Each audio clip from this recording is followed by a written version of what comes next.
Bahasa dan Sastra Indonesia kelas B tahun 2024.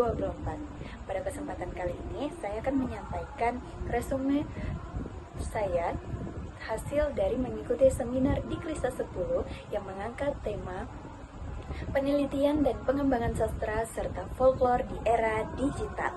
Baik, langsung saja kita ke resumenya. Dalam seminar Diklisa kemarin, terdapat beberapa poin yang menjadi kunci dalam perkembangan folklore di masa sekarang, yaitu era digital. Dan poin-poin tersebut terbagi menjadi 5 poin. Poin yang pertama adalah pemahaman tentang R&D. Apa sih R&D itu? R&D adalah Research and Development. Jadi, penelitian kita tidak boleh berhenti hanya pada teori saja. Kita harus menghasilkan produk nyata yang dapat dipertanggungjawabkan. Jadi, produknya bisa berupa e-book interaktif, komik, atau animasi yang bisa menjawab tantangan zaman. Poin yang kedua adalah mengapa folklore harus masuk ke dunia digital. Kenapa? Karena kita tahu bahwa folklore adalah cerita rakyat yang disampaikan dari lisan ke lisan, dari mulut ke mulut. Masalahnya, di era digital ini, kita tahu cara itu mulai ditinggalkan. Oleh karena itu, kita perlu melakukan revitalisasi narasi. Caranya adalah dengan mengalihkan media cerita rakyat menjadi bentuk visual seperti anime atau buku dongeng digital agar lebih dekat dengan generasi muda, which is generasi modern. Nah, ini dia. Ini saatnya kita memanfaatkan peran AI atau Artificial Intelligence. Salah satu hal yang paling keren dalam seminar ini adalah pembahasan tentang pemanfaatan AI.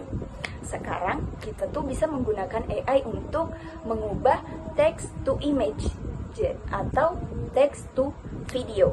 Jadi kita tuh bisa mengubah teks cerita rakyat menjadi visual animasi yang interaktif. Contohnya legenda Rawapening yang divisualisasikan dengan gaya batik dan wayang digital. Lalu immersive storytelling yang mengubah legenda seperti Gunung Bromo menjadi pengalaman nyata dengan bantuan suara dari AI dan efek suara alam yang sangat canggih. Lalu, bagaimana cara mengembangkannya? Langsung saja ke poin yang keempat. Di poin yang keempat ini, kita diajarkan untuk mengembangkan folklore digital. Produk yang dihasilkan bukan sekedar video biasa, tetapi harus memiliki fitur interaktif. Seperti apa? Yang pertama adalah animasi dan e-book interaktif. Yang kedua, kuis refleksi untuk menguji pemahaman.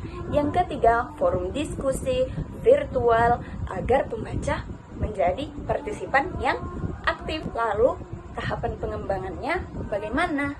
Nah, tahapan pengembangannya itu dibagi menjadi metode 4D. Nah, teman-teman yang mau melakukan penelitian serupa, seminar ini menyarankan untuk menggunakan metode 4D sebagai langkah kerjanya.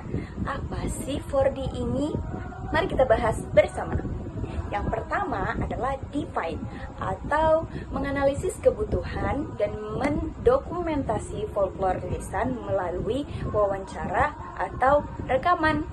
Yang kedua, design ialah merancang prototipe produk digitalnya.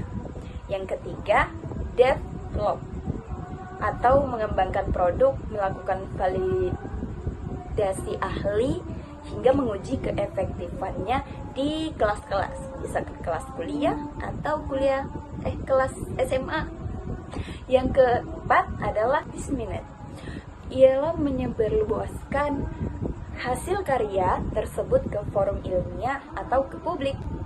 Kesimpulannya, pesan utama dari seminar Diklisa ini adalah bahwa digitalisasi bukan berarti kita menghilangkan nilai luhur dan kearifan lokal, tetapi justru teknologi adalah alat untuk memberikan nafas baru agar identitas budaya dan nilai-nilai moral dalam folklore di Indonesia tetap eksis di masa depan.